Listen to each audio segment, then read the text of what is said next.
Olá, bem-vindos. Hoje vamos falar de jornalismo e de formação e de como aumentar o investimento em formação. Em estúdio temos a Teresa Mota, desde abril, portanto, muito recentemente, diretora de informação da Bauer Media Áudio Portugal, da dona de rádios como a Rádio Comercial, a Cidade FM ou a Smooth. Temos o Nelson Ribeiro, diretor da Faculdade de Ciências Humanas da Universidade Católica, e o Inácius Roberts, responsável pela área de parcerias da Google com o mercado português e também espanhol. Muito obrigado por terem aceitado o nosso convite. Teresa, começo por ti. Ontem, eu vou repetir uma pergunta que há um bocadinho da conversa que tivemos ontem. Dizias que perguntava-te qual era o grande tema quando se fala em formação, em jornalismo e em formação, e a tua resposta acho que é um bom pontapé de saída para os próximos minutos. Olá a todos, obrigada pelo convite. Formação no jornalismo, eu acho que destacaria se calhar duas questões que me parecem, da minha experiência, muito, muito relevantes. Haverá outras, mas eu destacaria estas duas. Primeira, a formação contínua, ao longo de todo o percurso, porque o mundo avança tão rapidamente, não é? Estávamos agora a falar, eu estudei, entrei para a faculdade em 1998, era outro mundo, era outro jornalismo, outro tipo de ferramentas, outro tipo de questões que havia. Portanto, formação ao nível dos conteúdos, ao nível também da especialização, no sentido, como a medicina, medicina geral, urgências, mas tem de haver especializações. Também no jornalismo isso é muito relevante, e com as redações a ficarem cada vez mais curtas, essa questão toma especial relevância. É preciso saber, as jornalistas e os jornalistas saberem lidar com questões, com justiça, com educação, com saúde, escrever sobre ciência é diferente de escrever sobre outras coisas. A cultura também precisa de muita especialização. A diversidade, falas de especialização por áreas também, não é? Também, formação também por áreas, não é? No geral, mas também esta questão que é muito importante. O sindicato tem iniciativas neste sentido, algumas, a academia também, portanto isso é uma coisa que me parece relevante. E por outro lado, as ferramentas que temos ao nosso dispor para trabalhar e para levar o nosso trabalho a um público mais vasto para amplificar. E aí também a academia e as tecnológicas têm um papel muito relevante. Parece-me que ganharemos todos se fosse ainda mais constante, não é? Mais formações, inteligência artificial, tudo o que temos à nossa disposição. E essa formação constante ao longo da vida, achas que efetivamente existe? Acho que tem uma margem de progressão muitíssimo elevada. Que é a resposta politicamente correta, não é? Mas que é verdade. Acho que há muito por fazer e podemos e devemos, creio eu, investir nessa formação. Ok. Inácio, fazendo aqui o salto, qual é o grande desafio para os mídia no campo da formação? Bom, obrigado pela oportunidade. Só para dar um pouco de contexto, o Google é uma das entidades a nível global que mais investe em jornalismo, e o Google News Initiative, que é a iniciativa que o Google lançou em 2018 para investir em jornalismo, uma das grandes prioridades é justamente a formação. E claramente, sendo uma tecnológica, o nosso enfoque é na formação digital, tanto na área das redações, de ajudar os jornalistas a usar ferramentas digitais no próprio dia a dia, como também, muito importante, na parte de negócios, estratégia de negócios, de ajudar as áreas comerciais em fazer a transição para o digital, crescer a sua própria audiência digital. E sendo uma empresa global, um dos grandes desafios é criar conteúdo à escala global, mas que seja relevante também para a realidade local, né? Isso não significa somente traduzir conteúdo que talvez foi criado originalmente em inglês para português, espanhol ou francês, mas mais do que isso é localizar o conteúdo, usar exemplos relevantes ou case studies relevantes ao mercado local. Acho que não adianta fazer, por exemplo, um curso sobre como desenvolver uma estratégia de assinaturas digitais cuja audiência são meios locais, regionais, portugueses, usando exemplos de jornais americanos ou do norte da Europa. Então, por exemplo, quando nós trouxemos 20 cursos digitais para meios locais e regionais para Portugal o ano passado, o fizemos em parceria com a Associação Portuguesa de Imprensa, com o Aveiro Media Competence Center, e pedimos a ajuda deles para fazer esse trabalho de localização, para que fosse realmente o conteúdo relevante para as empresas portuguesas. Outro desafio, acho que é a promoção. Não adianta ter ótimos conteúdos que são disponibilizados no nosso site, no site do Google News Initiative, se as empresas não têm acesso, não conhecem esses conteúdos. Então, claro que nós temos a nossa própria newsletter, disponibilizamos esses conteúdos em vários formatos no nosso site, para que estejam aí on demand para os jornalistas e as áreas comerciais dos meios que estejam interessados. Mas também aqui contamos com parcerias locais para, por exemplo, divulgar esses cursos na newsletter do ANCC, por exemplo. E quais são os cursos com mais procura? Ou que o mercado mais... Sim, acho que isso era um dos outros desafios que ia falar, é que depende muito, acho que, do estágio, do nível de transição digital no qual está essa empresa, porque tem uma grande diversidade dentro do setor de necessidades quando chegamos à formação, por exemplo, na área de transição digital. Tem empresas que mal começaram a própria transição, que talvez nem tenham ainda uma edição digital ou um site, e as necessidades dessas empresas vão ser muito diferentes de empresas que já têm uma estratégia digital bem estabelecida, implementada, uma grande audiência digital, ou que sejam nativos digitais, como a Echo, né?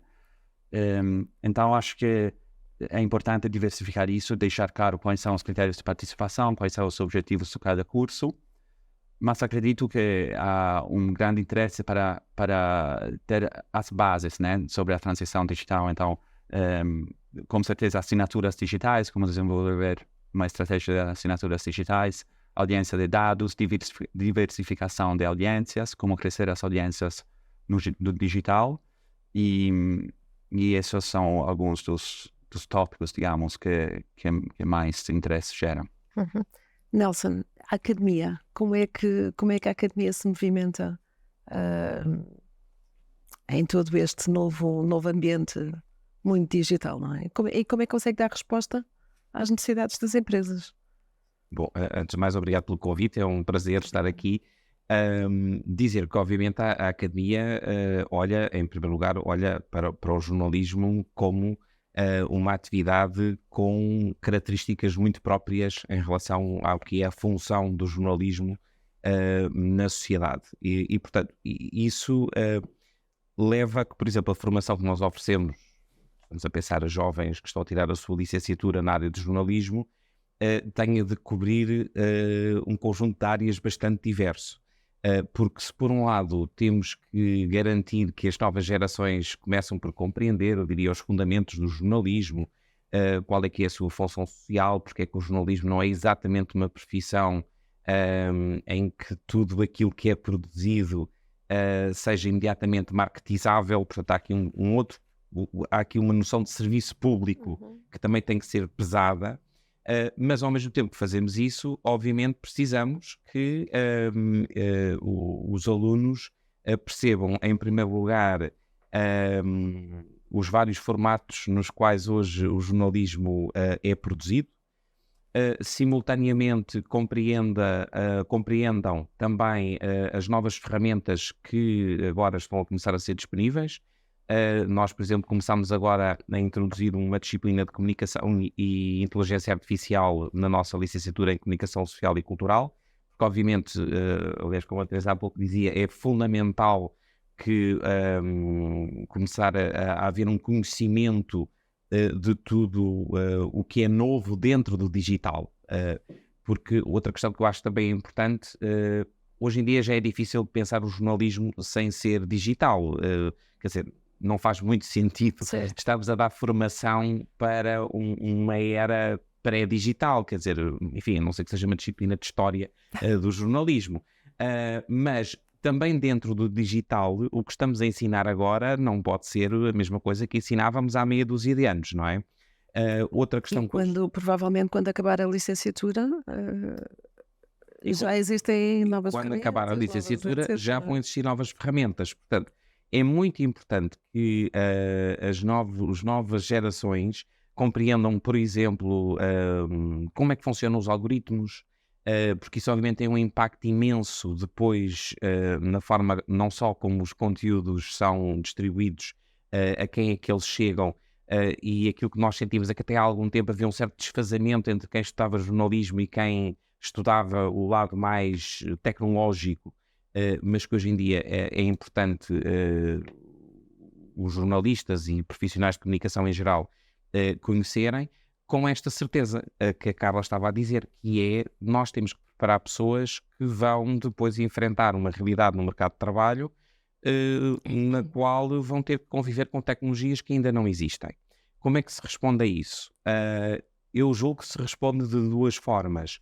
Uma é dando uma formação base em que realmente as pessoas consigam pensar e analisar realidades diferentes e portanto, em que os alunos não sejam preparados apenas para lidar com aquilo que existe no momento, mas realmente desenvolvam uma capacidade analítica e também de pensamento crítico que é muito importante para o futuro. E depois, julgo que a segunda dimensão que tem que entrar aqui é aquela que também já foi referida, que é a formação ao longo da vida. Portanto, esta ideia de que nós podemos formar jornalistas com 20 e poucos anos e que depois vão ficar 40 anos, eventualmente, no mercado de trabalho e que não precisam de mais formação, isso é irreal, não é? E, aliás, julgo que esse é talvez um dos desafios que o jornalismo tem hoje em dia e por isso partilho ou subscrevo o que a Teresa aqui disse, no sentido de ser fundamental nós conseguimos também suscitar junto dos jornalistas que eles procurem informação, porque não é só a questão digital, na qual parece-me óbvio que todos estamos de acordo que é necessário mais formação, mas também a questão de facto da especialização, porque o jornalismo hoje em dia também está muito confrontado com... quer dizer, também está sob ataque em várias áreas, não é? Por um lado, a questão do modelo de negócio, mas também os populismos que atacam os jornalistas, dizendo que é fake news. E, portanto, isto faz com que, por exemplo, cada vez que um jornalista erra, está a colocar em causa a sua credibilidade e a credibilidade do meio onde trabalha. E não é difícil o jornalista errar, porque se o jornalista está no mesmo dia a escrever sobre justiça, sobre saúde, sobre política, de facto tem que ter uma bagagem e um nível de conhecimento que não é fácil ter.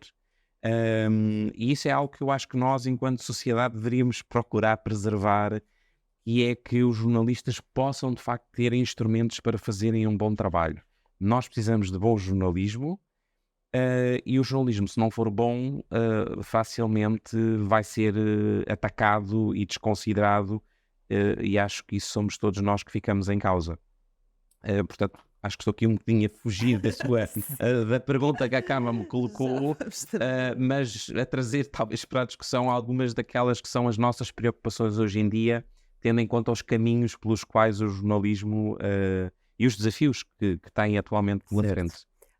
Inácio, aí mistura-se, portanto, o tema das redações, como a Teresa também já aflorou, que não têm vindo a crescer, antes pelo contrário, nos últimos anos, portanto há menos meios e pede-se mais aos jornalistas, e depois também portanto, a necessidade de especialização, as novas ferramentas, como é que se conjuga tudo isso, não é? Na formação a Google, portanto, voltando aqui à Google, vocês têm na formação que lançaram com a ISCTE, na pós-graduação, diziam que, ou como justificação para a sua existência, diziam no cotidiano das redações não há tempo para inovar de forma consistente e permanente, não é?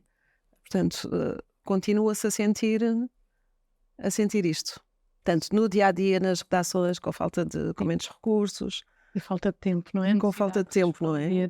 Isso também contra nós fala que temos aquela... Contra não, quer dizer, o nosso tema é como aumentar o investimento em informação, não é? Portanto, digamos...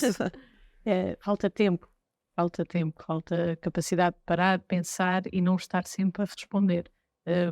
Por isso faz sentido isso que ias perguntar. Mas é isso, nas redações não, salto para ali, nas redações não há efetivamente muito tempo para pensar em novas formas de chegar às pessoas, não é? Sim, pegando aqui um bocadinho também no que dizia o Nelson, as ferramentas têm de estar ao serviço do jornalismo, não é? E não é o jornalismo que tem de se adaptar, não é? Jornalismo para as redes, não.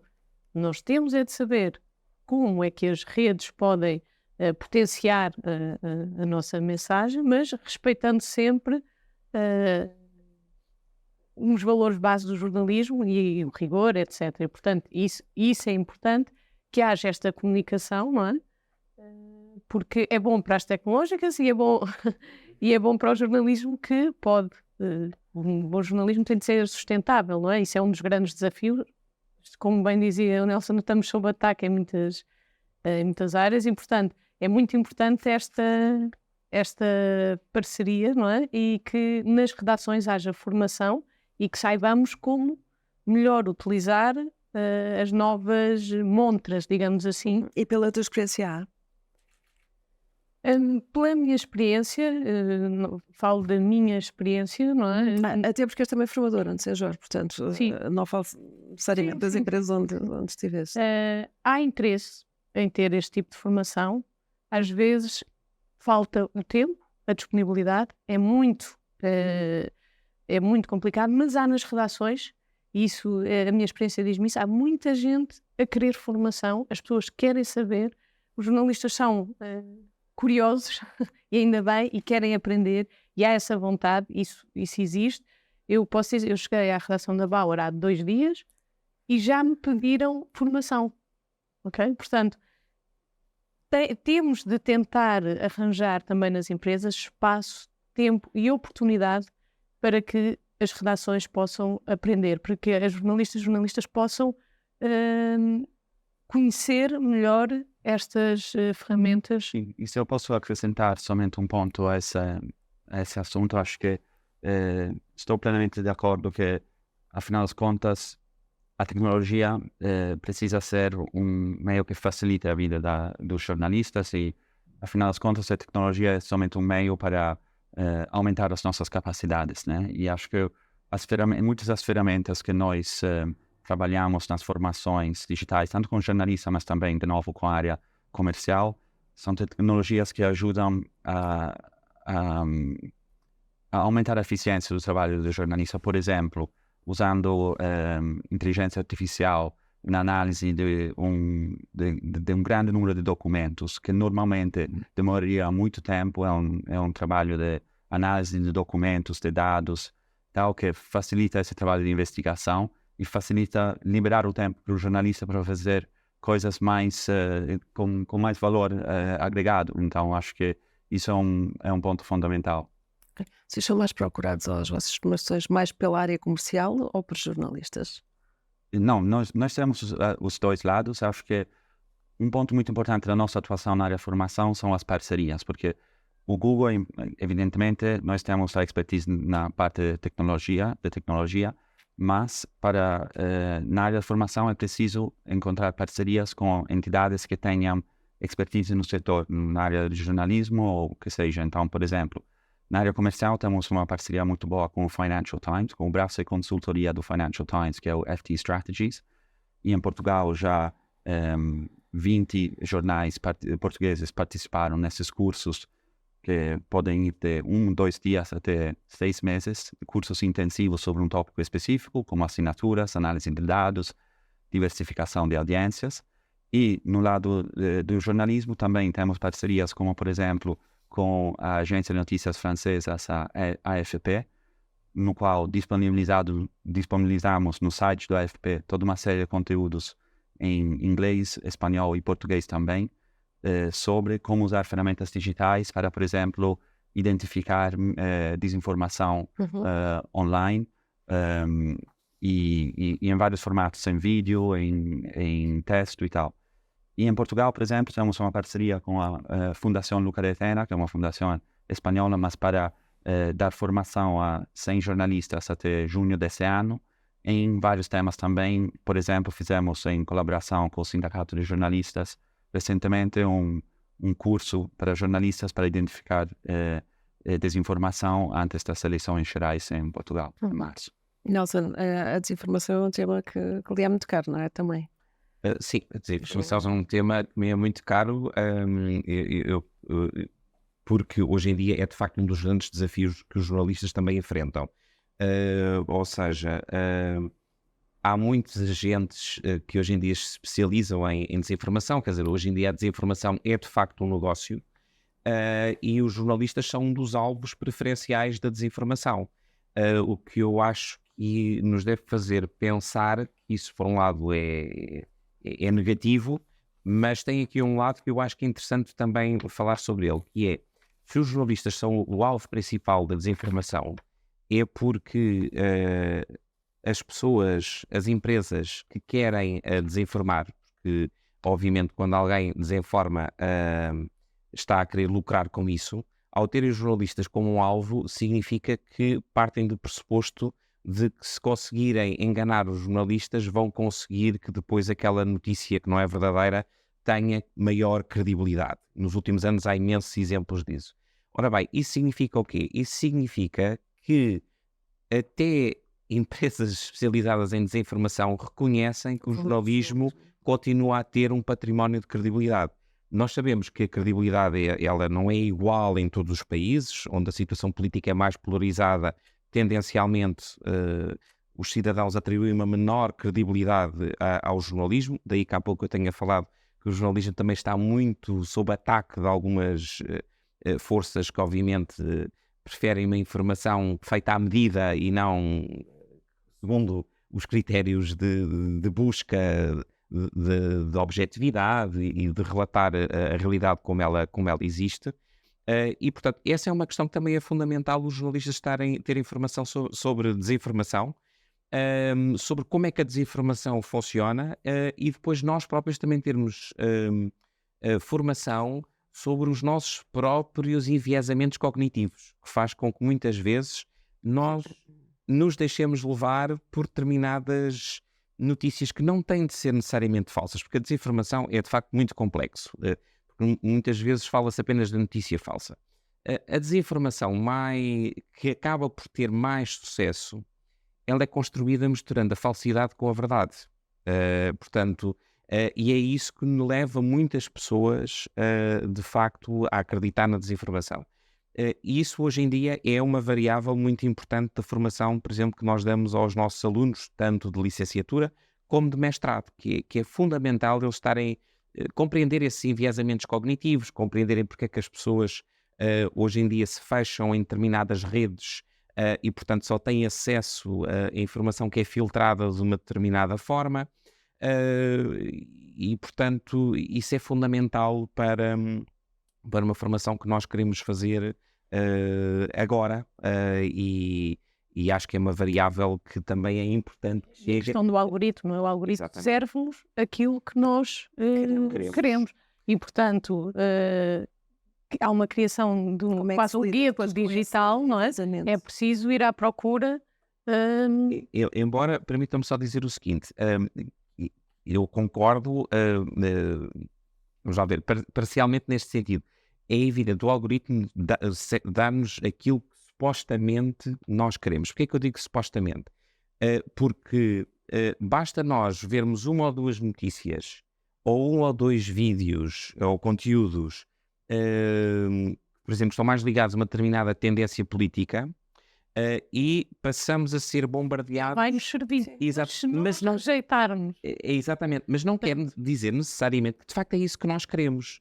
É que eu acho que também há aqui uma certa narrativa de que obviamente também é uma forma de justificar como os algoritmos estão programados, não é? Que é muita ideia de que eles servem o consumidor e, portanto, mas eu acho que a situação é um pouco mais complexa, não é? Até porque, em último caso, muitas vezes os algoritmos são desenhados para potenciar um modelo de negócio das empresas, o que também é normal.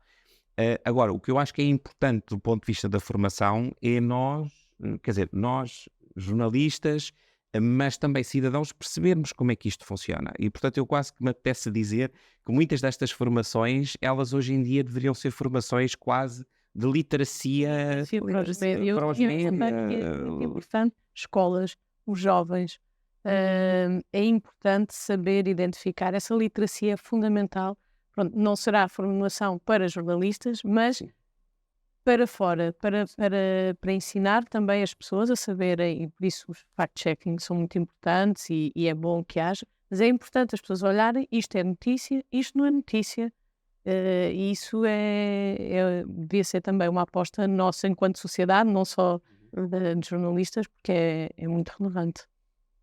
E as tecnológicas no meio deste contexto, não é? Como é que podem ajudar, ou como é que têm vindo a ajudar? Sim, com certeza. Acho que em termos de formação, é o que estavam a dizer. Acho que não é somente uma questão de dar as ferramentas aos próprios jornalistas para facilitar a identificação de desinformação, e temos várias ferramentas para isto. Temos uma ferramenta que permita colocar qualquer URL e ver se tem algum já fact-check relacionado a esse artigo. Outro caso, por exemplo, é fotos tiradas fora de contexto. Então, acho que muitas vezes a importância de dar mais contexto sobre um resultado de pesquisa, por exemplo, identificar São quando ferramentas relativamente recentes, não é? Sim, correto. Mas E que são já muito estão importantes. massificadas, portanto, que já são muito procuradas. Sim, são novas funcionalidades que estamos com os quais estamos experimentando, estamos vendo o impacto que eles têm e estamos expandindo a disponibilidade dessas novas ferramentas, como, por exemplo, ver o contexto na imagem, quando foi a primeira vez que essa imagem apareceu online, para que o utilizador tenha esse contexto. Mas voltando à questão de formação, acho que é isso vai um pouco além do tema da talk hoje, mas também tem toda a parte, o esforço que precisamos fazer as plataformas para conscientizar também o utilizador a identificar esse tipo de conteúdo, e fizemos toda uma série de parcerias de novos internacionais para criar vídeos sobre pre-banking, sobre como identificar notícias falsas, e como interagir com o conteúdo online e ter essa base, né, de como é que funcionam nossos produtos, para que os editores também saibam como o próprio conteúdo aparece nas nossas plataformas. Ok.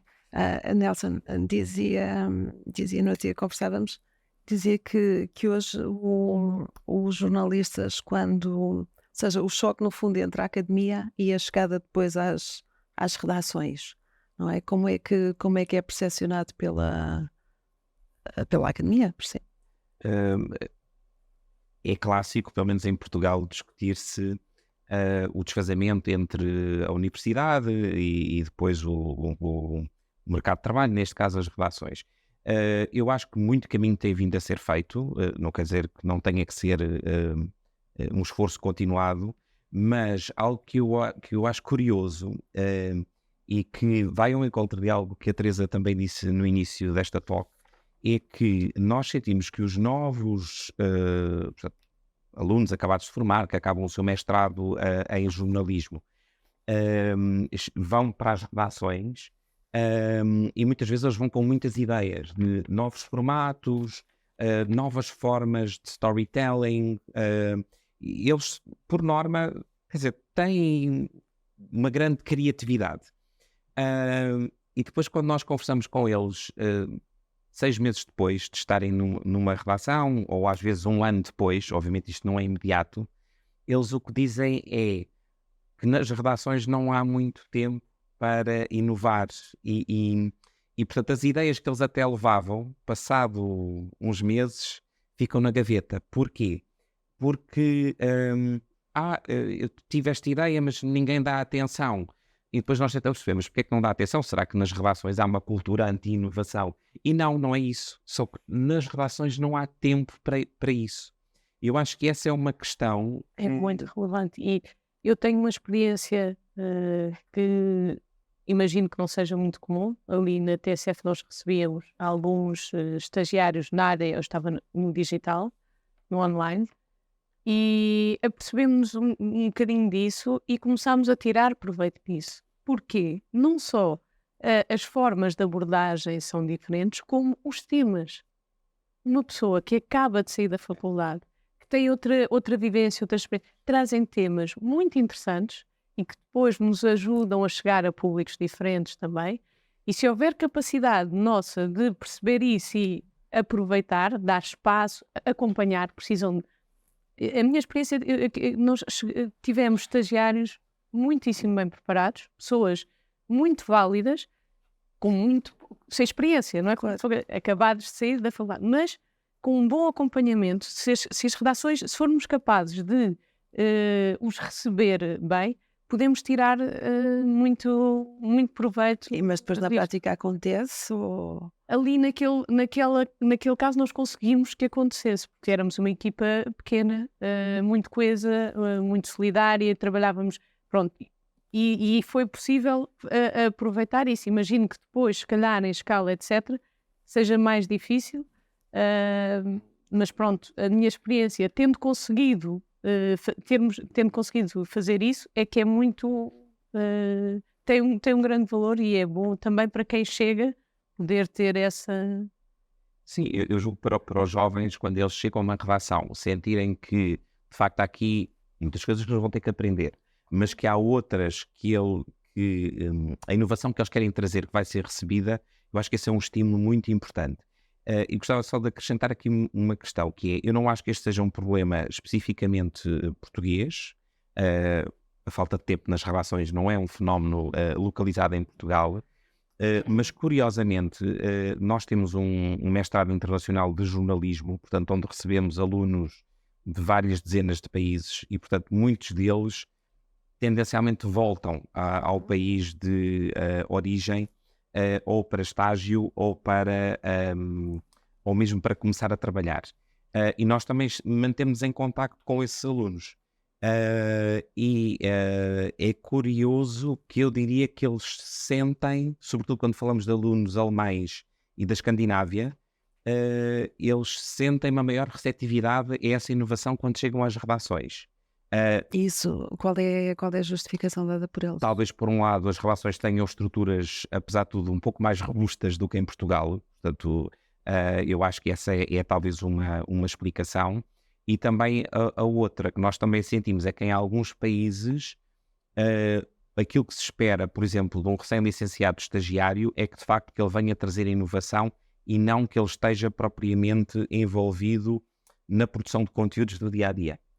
E em Portugal, muitas vezes os estagiários... Ou seja, estamos a falar de estagiários a serem utilizados para fazer o trabalho... Exatamente. Em Portugal, muitas vezes o estagiário é quase logo colocado a fazer o trabalho de um jornalista, não é? E, portanto, há menos espaço para essa inovação. Mas já agora só dizer também isto para nós, enquanto faculdade, tem sido muito interessante esta experiência de um curso para alunos internacionais, portanto, que vêm ter connosco para procurar formação base em jornalismo, mas nós aprendemos imenso com eles, porque, nomeadamente, acabamos por compreender como é que o próprio negócio do jornalismo está a evoluir em diferentes países, e também do ponto de vista até da formação deles. Eu julgo que também é interessante este ambiente mais multicultural, é muito interessante, porque perceber que os desafios muitos são partilhados em diferentes geografias, outros são específicos, nem tudo é igual.